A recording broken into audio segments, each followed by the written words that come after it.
بسم اللہ الرحمن الرحیم۔ شروع اللہ کے نام سے جو بڑا مہربان نہایت رحم فرمانے والا ہے۔ محترم ناظرین و سامعین، السلام علیکم ورحمۃ اللہ وبرکاتہ۔ ناظرین، آج کی ویڈیو میں کلمہ طیبہ کی طاقت، فضائل اور برکات بیان کی جائیں گی۔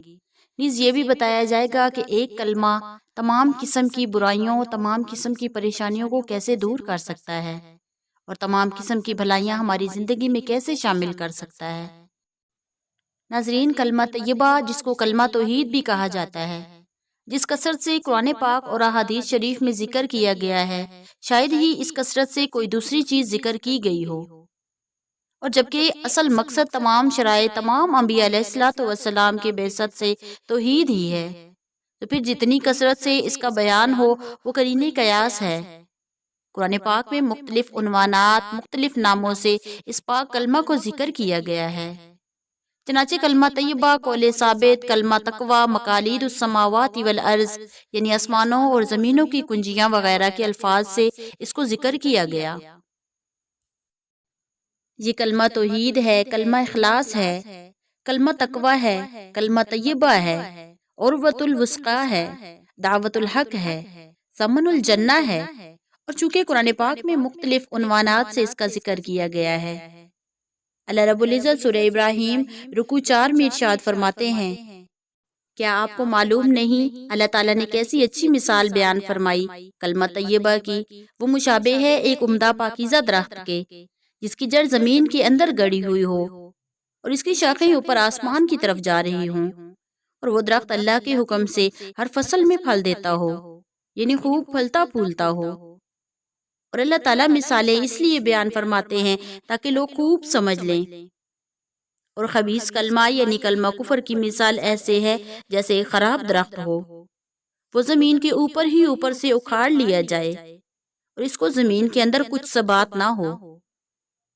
حضرت ابن عباس رضی اللہ تعالیٰ عنہ فرماتے ہیں، کلمہ طیبہ سے کلمہ شہادت یعنی اشہد ان لا الہ الا اللہ مراد ہے، جس کی جڑ مومن کے قلب میں ہے اور اس کی شاخیں آسمان میں ہیں۔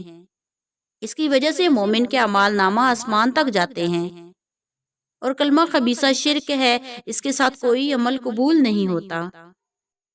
ایک دوسری حدیث میں حضرت ابن عباس رضی اللہ تعالیٰ عنہ فرماتے ہیں، ہر وقت پھل دینے کا مطلب یہ ہے کہ اللہ کو دن رات ہر وقت یاد کرنا۔ حضرت قتادہ تابعی نقل کرتے ہیں حضور اقدس صلی اللہ علیہ وآلہ وسلم سے، کسی نے ایک دن عرض کیا، یا رسول اللہ، یہ مالدار صدقات کی بدولت سارا ثواب اڑا کر لے گئے۔ حضور اقدس صلی اللہ علیہ وآلہ وسلم نے فرمایا، بھلا بتا تو صحیح، اگر کوئی شخص سامان کو اوپر نیچے رکھتا چلا جائے تو کیا آسمان پر چڑھ جائے گا؟ میں تجھے ایسی چیز نہ بتاؤں جس کی جڑ زمین میں ہو اور شاخیں آسمان پر؟ ہر نماز کے بعد لا الہ الا اللہ واللہ اکبر وسبحان اللہ والحمد للہ 10 مرتبہ پڑھا کر اس کی جڑ زمین میں ہے اور اس کی شاخیں آسمان پر، سبحان اللہ۔ اللہ رب العزت سورہ فاتر رکوع 2 میں ارشاد فرماتے ہیں، جو شخص عزت حاصل کرنا چاہے وہ اللہ ہی سے حاصل کرے، کیونکہ ساری عزت اللہ ہی کے واسطے ہے، اسی تک اچھے کلمے پہنچتے ہیں اور نیک اعمال ان کو پہنچاتا ہے۔ اچھے کلموں سے مراد بہت سے مفسرین کے نزدیک لا الہ الا اللہ ہے، جیسا کہ عام مفسرین نے نقل کیا، اور دوسری تفسیر میں یہ بیان کیا اس سے مراد کلمات تسبیح ہیں۔ وَتَمَّتْ كَلِمَةُ رَبِّكَ صِدْقًا وَعَدْلًا، سورہ انعام، اور تیرے رب کا کلمہ سچائی اور انصاف اعتدال کے اعتبار سے پورا ہے۔ حضرت انس حضور اقدس صلی اللہ علیہ وآلہ وسلم سے نقل کرتے ہیں، رب کے کلمہ سے مراد لا الہ الا اللہ ہے، اور اکثر مفسرین کے نزدیک اس سے کلام اللہ شریف مراد ہے۔ سورہ ابراہیم رکوع 4 میں اللہ رب العزت ارشاد فرماتے ہیں، اللہ تعالیٰ ایمان والوں کو پکی بات یعنی کلمہ طیبہ سے دنیا اور آخرت دونوں میں مضبوط رکھتا ہے، اور کافروں کو دونوں جہان میں بچلا دیتا ہے، اور اللہ تعالیٰ اپنی حکمت سے جو چاہتا ہے کرتا ہے۔ حضرت براء بن عازب رضی اللہ تعالیٰ عنہ فرماتے ہیں، حضور اقدس صلی اللہ علیہ وآلہ وسلم نے ارشاد فرمایا، جب قبر میں سوال ہوتا ہے تو مسلمان لا الہ الا اللہ محمد رسول اللہ کی گواہی دیتا ہے۔ آیت شریفہ میں یہی مراد ہے۔ حضرت عائشہ رضی اللہ تعالیٰ عنہ سے بھی یہی نقل کیا گیا، جس سے مراد قبر کا سوال جواب ہے۔ حضرت ابن عباس رضی اللہ تعالیٰ عنہ فرماتے ہیں، مسلمان جب مرتا ہے تو فرشتے اس وقت حاضر ہوتے ہیں، اس کو سلام کرتے ہیں، جنت کی خوشخبری دیتے ہیں۔ جب وہ مر جاتا ہے تو فرشتے اس کے ساتھ جاتے ہیں، اس کی نماز جنازہ میں شریک ہوتے ہیں، اور جب دفن ہو جاتا ہے تو اس کو بٹھاتے ہیں، اسے سوال جواب ہوتے ہیں، جن میں یہ بھی پوچھا جاتا ہے تیری گواہی کیا ہے؟ وہ کہتا ہے اشہد ان لا الہ الا اللہ و اشہد ان محمد رسول اللہ۔ یہی مراد ہے اس آیت شریفہ میں۔ حضرت ابو قتادہ رضی اللہ تعالیٰ عنہ فرماتے ہیں، دنیا میں پکی بات سے مراد لا الہ الا اللہ ہے، اور آخرت میں قبر کا سوال جواب مراد ہے۔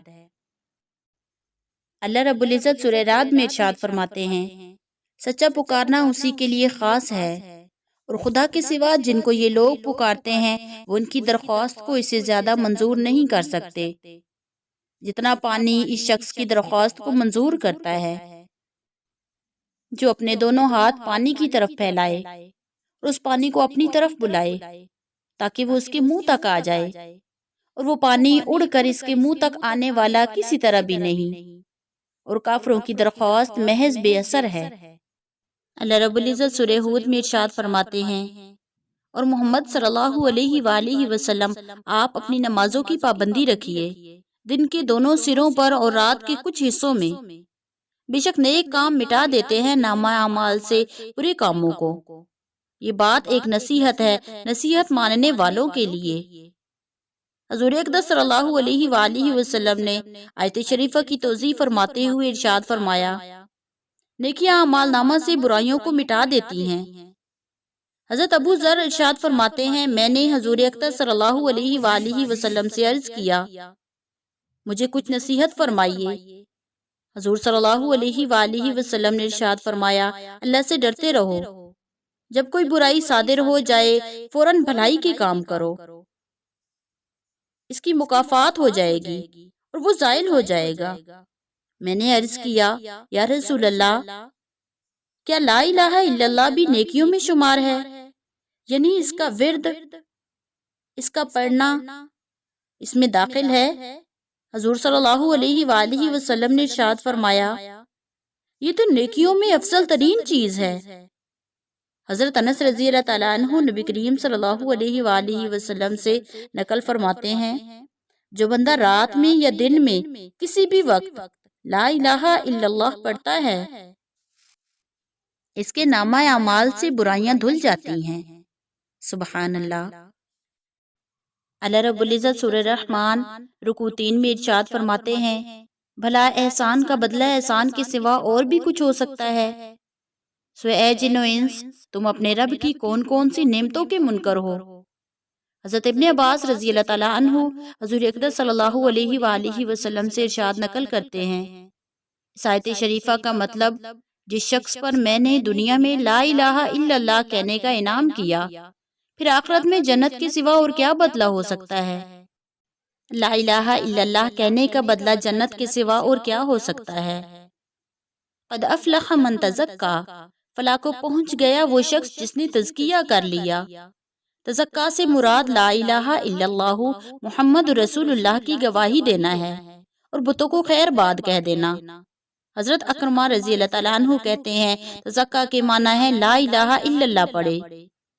بس جس شخص نے اللہ کی راہ میں مال دیا اور اللہ سے ڈرا اور اچھی بات کی تصدیق کی تو آسان کر دیں گے ہم اس کو آسانی کی چیز کے لیے۔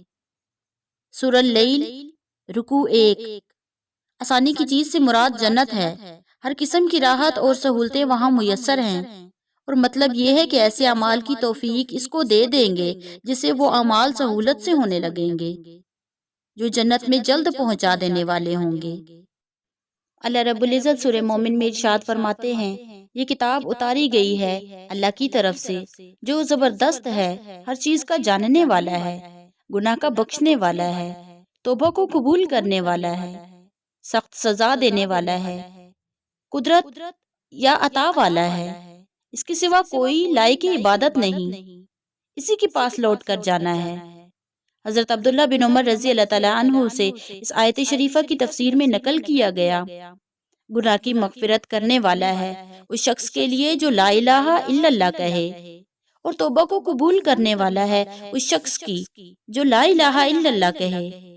سخت عذاب والا ہے اس شخص کے لیے جو لا الہ الا اللہ نہ کہے۔ ذی تولی کی معنی غنا والا ہے۔ لا الہ الا اللہ رد ہے کفار مشرکین پر جو توحید کے قائل نہ تھے، اور وَإِلَيْهِ الْمَصِيرُ کے معنی اسی کی طرف لوٹنا ہے، اس شخص کا جو لا الہ الا اللہ کہے تاکہ اس کو جنت میں داخل کر دے، اور اسی کی طرف لوٹنا ہے اس شخص کا بھی جو لا الہ الا اللہ نہ کہے تاکہ اس کو جہنم میں داخل کرے۔ سورہ بقرہ رکوع 34 میں ارشاد فرمایا، پس جو شخص شیطان سے بد اعتقاد ہو اور اللہ تعالیٰ کے ساتھ خوش عقیدہ ہو تو اس نے بڑا مضبوط حلقہ پکڑ لیا جس کو کسی طرح شکستگی نہیں ہوگی۔ حضرت ابن عباس رضی اللہ تعالیٰ عنہ فرماتے ہیں، عروۃ الوثقیٰ یعنی مضبوط حلقہ پکڑ لیا، اس سے مراد لا الہ الا اللہ کہنا ہے۔ حضرت سفیان رحمۃ اللہ علیہ سے بھی یہی منقول ہے، عروۃ الوثقیٰ سے مراد کلمہ اخلاص ہے۔ سبحان اللہ و بحمدہ، سبحان اللہ العظیم، واللہ اعلم۔ اللہ رب العزت عمل کی توفیق عطا فرمائے، آمین یا رب العالمین۔